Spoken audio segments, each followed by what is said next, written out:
예, 우리 옆에 있는 분들과 이렇게 인사하겠습니다. 오늘 하루도 주 안에서 수고하셨습니다. 여러분, 오늘 하루도 정말 주 안에서 수고 많으셨습니다. 특별히 오늘날의 시대는 크리스찬들이 세상을 살아가기가 결코 녹록하지 않은 시대를 우리는 살아가고 있습니다. 작년에 국민일보와 코디 연구소라는 단체에서 그런 어떤 의뢰를 해서 1,000명 정도의 사람들을 대상으로 설문조사를 한 것이 있었는데 종교의 호감도 조사였습니다. 종교 호감도 조사를 했을 때 천주교는 호감도가 한 몇 퍼센트 됐을 것 같으세요? 65% 정도의 호감도를 얻었습니다. 불교는 66%. 그러면 우리 기독교는 몇 퍼센트 정도 호감도를 얻었을까요? 몇 프로요? 25%를 얻었습니다. 4사람 중에 한 사람만 호감도를 표시해 준 것이죠. 그리고 종교를 떠올릴 때 그거 계속 띄워주실까요? 어떤 단어가 떠오르는가 라고 했을 때 불교는 포용족이다, 상생한다라는 이미지가 떠올랐고요. 천주교는 진정성이 있고 헌신적이고 희생적인 이미지가 떠오른다라고 대답을 했는데 개신교는 어떻게 됐는가? 가장 핵심 단어는 배타적이다, 위선적이다, 물질적이다, 이기적이다, 세속적이다. 전혀 종교와는 상관없는 대답들이 돌아왔습니다. 이 시대, 종교적으로 우리 기독교인들이 살아가는 이 시대가 영적인 겨울과 같은 시대라는 생각이 듭니다. 특별히 남자분들, 여자분들도 물론 이 시대에 살아가는 것이 쉽지 않지만 남성분들, 직장에서 크리스찬으로서의 정체성을 가지고 살아가는 것이 어떠신가요? 어떻게 힘이 나십니까? 승현아 고맙다. 내가 승현이는 알지. 예, 유튜브에도 항상 찬양 영상 올리고 아주 좋은 청년입니다. 그런데 특별히 코로나 시기를 지나가면서 여러분 중에 상당수가 교회에 가지 않겠다는 각서를 쓰신 경우들이 있을 것입니다. 코로나가 확산될 수도 있으니 교회를 가지 않겠다는 각서를 쓸 때 우리 남성분들, 신앙인들의 마음이 어떠했는가? 또 이야기, 사람들이 모여서 335 얘기하다 보면 정치 얘기로 시작을 해서 어느 순간부터는 기독교를 욕하는 분위기가 흘러가고 있습니다. 여러분, 이런 시대 속에서 믿음을 지킨다는 것, 크리스찬으로서의 정체성을 가지고 살아간다는 것, 특별히 남자들이 신앙의 정체성을 드러내고 살아간다는 것은 결코 쉬운 일이 아닙니다. 그래서 오늘 이 자리에 함께 모여서 크리스찬으로서의 정체성을 가지고 살아가는 여러분들을 진심으로 응원하고 축복합니다. 우리 옆에 있는 분들에게 다시 한번 이렇게 인사했으면 좋겠습니다. 끝까지 정체성을 지키며 살아갑시다. 아멘입니다. 우리의 헌신과 우리의 노력과 우리의 하나님 앞에 무릎 꿇음을 통하여서 우리를 통해서 다시 한 줄기 빛이 임하는 은혜의 통로가 될 줄을 믿습니다. 오늘 이야기는요, 이스라엘 백성들이 약속받은 땅, 새로운 땅, 가나안 땅을 향해서 나아가는 이야기가 펼쳐지고 있습니다. 특별히 읽진 않았지만 여호수아 1장에서 1절부터 9절까지의 이야기는 하나님께서 모세를 통해서 지금까지 출애굽의 여정을 이끌어 오셨으면 이제 여호수아라는 리더십을 세워서 리더십을 이양합니다. 그리고 본격적으로 가나안 땅, 새로운 허락하신 땅을 향해서 출발할 준비를 하십니다. 그 과정 중에서 있었던 이야기인데요, 오늘 본문의 이야기를 통해서 그렇다면 이렇게 힘들고 어려운 영적인 겨울과 같은 시대 가운데 어떻게 하나님께서 기뻐하시는 땅, 하나님께서 우리에게 허락해 주신 새 땅을 차지할 수 있을까라는 생각을 가지고 오늘의 말씀을 함께 나누었으면 좋겠습니다. 그렇다면 약속의 땅을 차지하기 위해서 우리가 붙잡아야 될 신앙은 무엇인가? 2가지를 살펴볼 것인데 함께 따라 하시겠습니다. 약속을 기억하는 신앙이 중요합니다. 약속을 기억하는 신앙입니다. 오늘 본문은 12절과 13절 다시 한번 읽겠습니다. 시작. 여호수아가 또 르벤 지파와 갓 지파와 므낫세 반 지파에게 말하여 이르되 여호와의 종 모세가 너희에게 명령하여 이르기를 너희의 하나님 여호와께서 너희에게 안식을 주시며 이 땅을 너희에게 주시리라 하였나니 너희는 그 말을 기억하라. 아멘. 여호수아가 지금 뭐라고 이야기하냐면 르벤, 갓, 므낫세 반지파를 향하여서 모세가 너에게 약속한 것을 기억하라라고 이야기를 합니다. 어떤 상황이냐? 이제 본격적으로 요단 동편에서 요단 서편을 향해서 땅을 차지하기 위해서 출발을 해야 되는데 르벤 지파, 갓 지파, 므낫세 반지파가 여호수아를 찾아와서 뭐라고 하냐? 이 땅을 달라라고 이야기를 합니다. 특별히 모세에게 이 민수기 32장에 이 내용이 더욱더 구체적으로 나와 있는데요. 모세에게 찾아와서 이 땅을 우리가 차지할 수 있도록 허락해 달라고 요청하면서 뭐라고 얘기하느냐? 이 땅에 우리가 머물고 요단강을 넘어가지 않겠습니다라고 이야기를 합니다. 이 이야기가 민수기 32장 1절부터 5절까지 나오는데 우리 함께 읽어보겠습니다. 시작. 르벤 자손과 갓 자손은 심히 많은 가축대를 가졌더라. 그들이 야셀 땅과 길르앗 땅을 본즉 그곳은 목축할 만한 장소인지라. 갓 자손과 르벤 자손이 와서 모세와 제사장 엘르아살과 회중 지휘관들에게 말하여 이르되 아다롯과 디본과 야셀과 니므라와 헤스본과 엘르알레와 스밤과 느보와 부온 곧 여호와께서 이스라엘 회중 앞에서 쳐서 멸하신 땅은 목축할 만한 장소요 당신의 종들에게는 가축이 있나이다. 또 이르되 우리가 만일 당신에게 은혜를 입었으면 이 땅을 당신의 종들에게 그들의 소유로 주시고 우리에게 요단강을 건너지 않게 하소서. 아멘.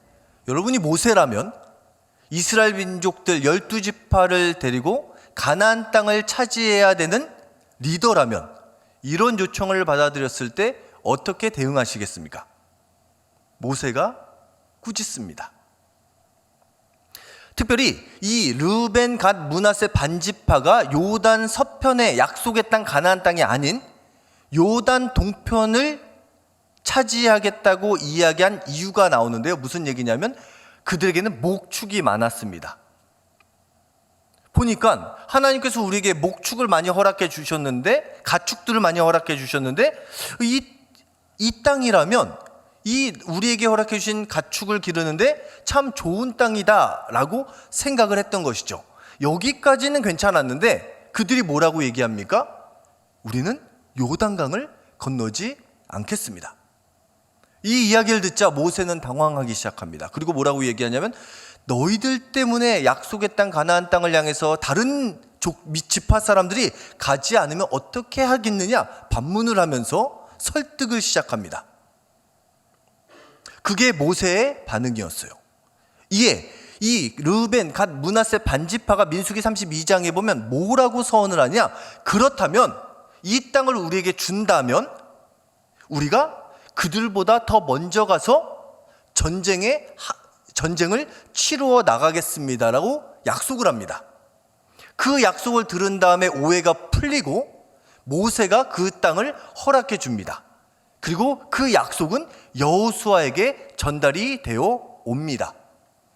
여러분, 하나님의 이야기, 약속의 땅 가나안 땅이 이루어지는 과정 속에서는 약속을 소중히 여기는 사람들의 이야기가 있습니다. 하나님께서는 우리에게 허락해 주신 약속, 우리에게 허락해 주신 약속을 절대로 변개치 않으십니다. 그리고 하나님의 역사는 어떻게 이루어지느냐? 그 약속을 신뢰하는 자, 그 약속을 붙잡는 자를 통하여서 하나님의 은혜의 약속, 생명의 역사는 이루어진다라는 사실입니다. 환경이 바뀌어서 들어가는 것이 아니라 하나님의 약속을 붙잡고 내가 작은 것 하나라도 하나님과 사람에게 한 약속이 있다면 그 약속을 지키겠다라는 의지가 분명해질 때 그 약속을 지키는 과정을 통해서 하나님의 약속이 우리의 삶에 이루어지게 된다라는 사실입니다. 저는 오늘 이 밤이 우리 남선교 연합회 헌신 예배를 드립니다. 오늘 이 시간 우리가 하나님 앞에 함께 모여서 찬양하고 말씀을 듣고 기도하는 시간을 통해서 하나님과 우리 사이에 있었던 약속들을 기억하는 귀하고 복된 이 밤이 되시길 주님의 이름으로 축원합니다. 또한 서로 사람들 간에 약속했던 약속들이 기억나는 밤이 되길 주님의 이름으로 축원합니다. 그리고 약속을 기억한다는 것은 약속을 지키겠다라는 의지적 표현이 포함된 것입니다. 그래서 우리가 하나님께 한 약속, 이웃과의 한 약속을 지키겠다고 다짐하고 그 약속을 지켜감을 통하여서 나의 삶 가운데 이루어지는 하나님의 약속, 하나님의 나라를 경험할 수 있는 첫 출발이 되는 오늘 귀하고 복된 이 밤이 되시길 예수님의 이름으로 축원합니다. 하나님의 약속의 땅 가나안은요, 그냥 얻어지는 것이 아니라 하나님의 약속을 기억하는 신앙인, 인간과의 관계 속에서 약속을 기억하고 그 약속을 실천하기 위해서 노력하는 신앙인을 통해서 이루어짐을 기억하시길 바랍니다. 두 번째요, 약속의 땅 가나안 땅을 차지하기 위해서 우리에게 요구되는 신앙은요, 함께 따라하시겠습니다. 서로 도와주는 신앙입니다. 서로 도와주는 신앙입니다. 오늘 본문 말씀 14절과 15절 말씀 함께 읽겠습니다. 너희는 처자와 가축은 모세가 너희에게 준 요단 이쪽 땅에 머무르려니와 너희 모든 용사들은 무장하고 너희의 형제보다 앞서 건너가서 그들을 돕되 여호와께서 너희를 안식하게 하신 것 같이 너희의 형제도 안식하며 그들도 너희의 하나님 여호와께서 주시는 그 땅을 차지하기까지 하라.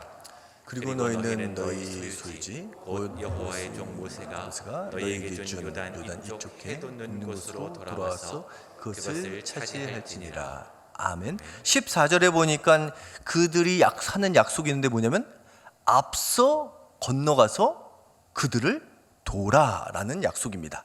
물론 이 약속은 여호수아와 르벤, 갓, 므낫세 반지파가 한 약속 이전에 모세와 그 두 지파 반이 이미 한 약속입니다. 여러분 생각해 보시면 신앙생활할 때 어떤 하나님 앞에 간구했던 것이 응답이 되었습니다. 여러분 응답되시면 보통 어떻게 하십니까? 응답한 것에 감사해서 끝낼 수 있습니다. 여러분 어떤 영적인 싸움에서 전쟁을 치루었을 때 기도를 통해서 말씀으로 전쟁에서 승리한 기쁨을 맛봤던 순간이 있을 것입니다. 근데 대다수는 그 승리를 만끽한 것, 승리를 주신 하나님께 감사하는 것으로 신앙을 종결합니다. 그런데 하나님께서 원하는 신앙은 여기서 끝이 아닙니다.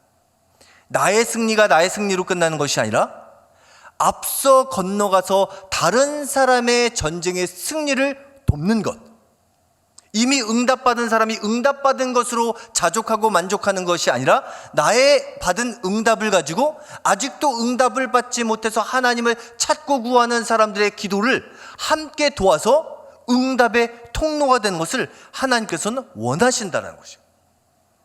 여러분 르벤, 갓, 므낫세 반지파는 이미 땅을 얻었습니다. 그리고 그 땅을 약속받았을 뿐만 아니라 이미 그 땅을 온전히 차지한 상황입니다. 그런데 그 두 지파 반 사람들은 뭐라고 얘기합니까? 이제 가족들이 충분히 살 수 있는 환경이 만들어졌으니까 이제 여기를 두고 우리가 먼저 앞서가서 건너가서 싸우겠습니다 라고 이야기를 하고 실제로 먼저 가서 싸웁니다. 여러분 하나님께서 우리에게 원하시는 것은 무엇이냐? 승리한 사람들로 하여금, 싸움에서 이긴 사람들로 하여금 다른 사람의 전쟁에서 먼저 싸워줄 것을 우리에게 요구하시는 하나님, 그것으로 말미암아 내 안에 승리의 기쁨으로 끝나는 것이 아니라 다른 사람의 승리를 도울 수 있는 사람을 하나님께서는 지금도 찾고 계시다라는 것입니다. 그리고 하나님께서는 이미 전쟁에서 승리를 맛본 사람을 통하여서 전쟁에 앞서 나가게 함을 통하여서 승리의 역사를 계속 이어감을 통하여서 약속했던 가나안, 허락하신 땅을 이 땅 가운데 누릴 수 있는 길을 열어주신다라는 것입니다. 저는 오늘 이 밤이 이미 내가 받은 승리조차도 생각해보면 누군가의 도움으로 얻어낸 승리라는 사실을 기억하시길 바랍니다. 요단 동편을 차지한 르벤, 갓, 므낫세 반지파만의 전쟁이 아니었습니다. 요단 동편의 싸움도 12지파가 함께 싸워서 얻어낸 승리를 두 지파 반이 차지하게 되었습니다. 그런데 그들은 차지한 것에 만족하는 것이 아니라 앞으로 있을 전쟁에 먼저 나가서 싸우겠다고 결단하고 그들이 가는 곳곳마다 승리의 깃발을 꽂음을 통해서 약속의 땅 가나안 땅이 열리는 은혜를 경험할 수 있게 되었다라는 것입니다.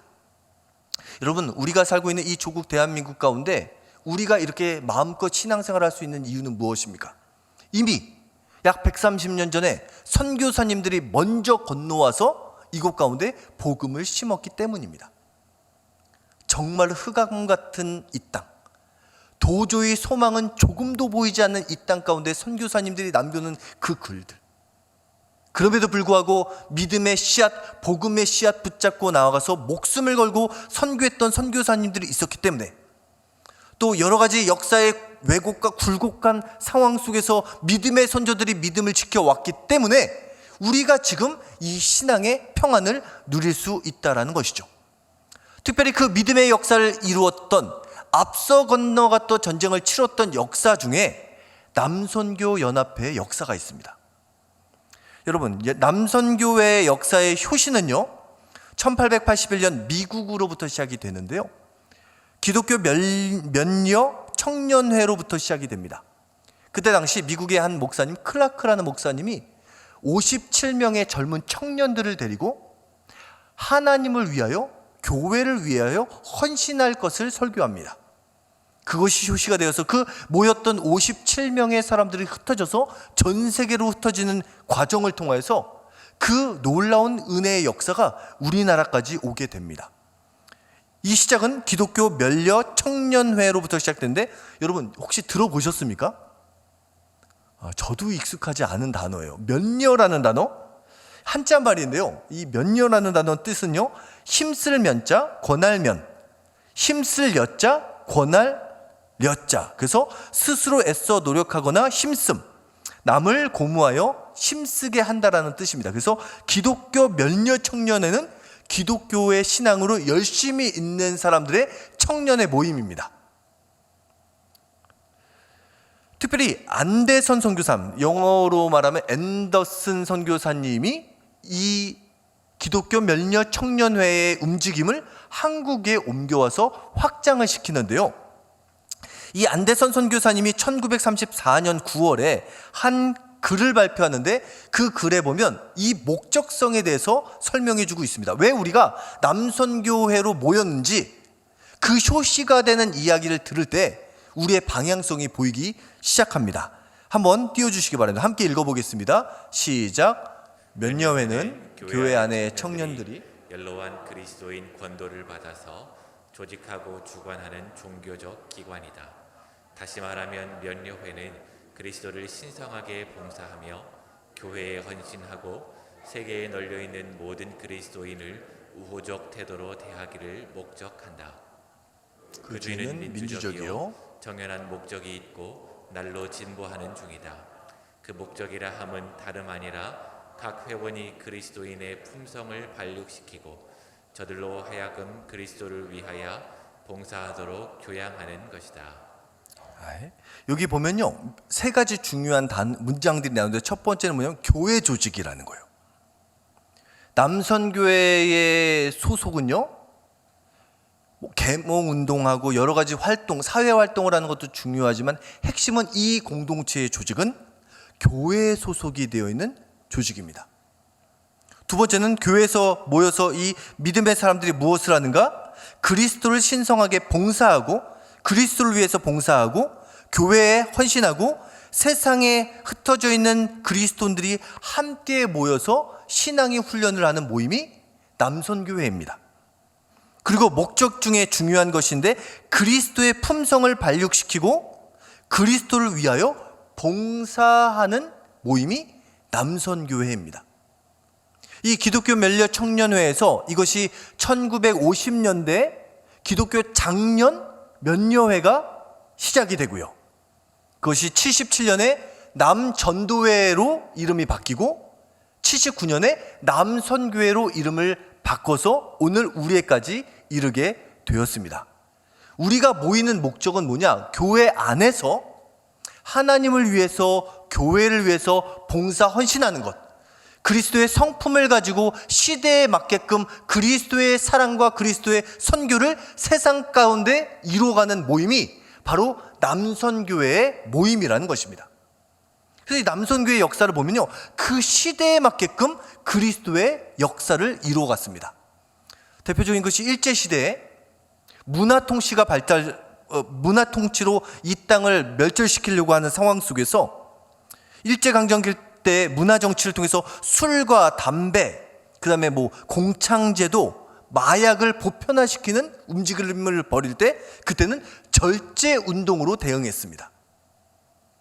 또 6.25 전쟁이 발발했을 때는 기독교 십자군을 조직해가지고 전쟁에 참전해서 이 땅 민족을 지키는 운동을 합니다.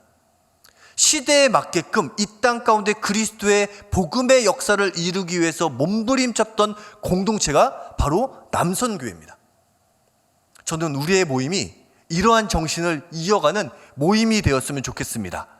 단순히 친교만 나누는 모임이 되는 것이 아니라 정말로 신앙의 나눔, 그리스도를 향하여, 세상을 향하여, 교회를 위해서 헌신 봉사하면서 이 땅 가운데 하나님의 나라를 이루어가기 위해서 모이고 기도하고 나아가는 믿음의 공동체가 되는 우리 남성교회가 되길 예수님의 이름으로 축원합니다. 그 내의 역사 중에 하나가 뭐냐면 1970년대부터 시작됐던 조찬 기도회입니다.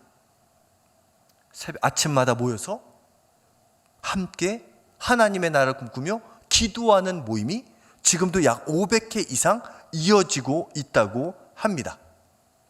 저는 우리 거룩한 은정교회 모임이 기도와 말씀으로 충만하여서 세상을 변화시킬 수 있는 아름다운 믿음의 공동체 역사로 이어지는 우리 남성교 연합회의 모든 사역이 되시길 예수님의 이름으로 축원합니다. 여러분, 기독교의 능력은요, 한 사람 한 사람의 능력으로 이루어지는 것이 아닙니다. 물론 특별한 한 사람을 통해서 하나님의 역사가 이루어지기도 하지만 대부분의 역사는 공동체를 통해서 이루어집니다. 영적인 싸움에서 승리할 수 있는 비결도 무엇입니까? 모세가 아말렉과의 전쟁을 치를 때, 모세가 기도할 때 아론과 훌이 오른손과 왼손을 붙잡아주고 함께 기도할 때 그들은 영적인 전쟁에서 승리할 수 있었습니다. 심리학 쪽에서도 이런 얘기를 합니다. 3인의 법칙이라고 이야기를 하죠. 세 사람이 모여서 한 방향을 보고 하나의 움직임을 같이 행하면 그것이 문화가 되고 그 공동체를 바꿀 수 있는 힘이 생기는 것이 3인의 법칙이라고 합니다. 저는 우리 남성교회가 나에게 붙여진 믿음의 동역자 세 사람을 찾고 여러분이 그 누군가의 세 사람이 되어주는 귀하고 복된 믿음의 사람들이 되시길 예수님의 이름으로 축원합니다.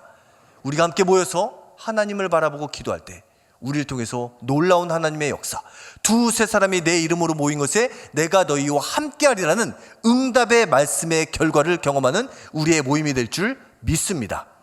참으로 감사한 것은 우리 교회에 그렇게 신앙적으로 몸부림치는 성도님들이 많이 계세요. 얼마 전에 한 집사님을 만났는데요, 이 집사님은요, 배달의 민족 대표를 영어를 가르쳐서 거의 스타 강사가 된 분이에요. 젊은 나이에. 그래서 배달의 민족의 대표를 가르쳐서 이분이 막 영어가 터지니까 대표들의 요청에 의해서 영어를 가르치는 사역을 하고 있습니다. 그래서 대표 강사가 되어서 수많은 사람들을 놓고 가르치다가 이분이 사명이 분명해지는 것을 깨닫게 된 거예요. 내가 가르치는 목적은 영어를 통해서 돈을 많이 버는 것이 아니라 이 영어를 통해서 한 영혼 한 영혼을 그리스도의 품으로 인도하는 것이다. 그래서 교육기관 하나 만들었어요. 온라인 교육기관. 그래서 Be the Light라고, 알 발음이 아니라 L 발음이다. 제가 발음이 좀. 그래서 빛이 있으라, 빛이 되라라는 단체를 만들어가지고 지금도 영어를 가르칠 뿐만 아니라 Be yourself, 너의 존재에 대해서 설명을 해주면서 영어로 그 과정을 통해서 복음을 전하는데 재작년에는 12명의 구원을 영접하는, 예수님을 영접하는 사람들이 생기고요. 작년에는 14명의 영혼이 주님의 품으로 돌아오는 은혜를 경험할 수 있었다고 합니다. 그 은혜의 역사가 지금도 이어지고 있어요. 근데 중요한 것은 이것이 흩어져 있으면 안 돼요. 함께 모여야 됩니다. 함께 모여서 기도하고, 함께 모여서 전도하고, 함께 모여서 우리를 통해서 역사하시는 하나님의 나라를 바라보며 기도하고 나아갈 때 우리를 통해서 하나님의 뜻이 하늘에서 이루어진 것 같이 오늘 우리가 살아가는 이 땅 가운데, 우리의 지역사회 가운데, 우리가 만나는 모든 사람들과의 관계 가운데 하나님의 나라가 이루어지는 은혜를 경험하게 될 줄 믿습니다. 우리 남성교회가 이 날을 꿈꾸길 주님의 이름으로 축원합니다. 저는 꿈꿉니다. 우리 거룩한 빛 은정교회가 남자들이 와서 신앙생활하기 좋은 교회를 만들어 갔으면 좋겠습니다. 이건 누군가 만들어줄 수 있는 것이 아니라 우리가 만들어 가야 됩니다. 대부분의 교회는 여자 중심이잖아요. 저는 우리 운정교회는 좀 남성 중심의, 표현이 좀 그렇지만 상대적으로 남성 중심의 교회가 되었으면 좋겠어요. 남자들이 등록하고 싶어하는 교회. 이곳에 오면 믿음이 자라고 관계가 회복되고 함께 신앙생활하는 즐거움이 있는, 그 다음에 의미가 있는 그런 교회를 만들어갈 수 있는 우리 거룩한 빛 은정교회 남성교회 모든 회원들이 되시길 예수님의 이름으로 축원합니다.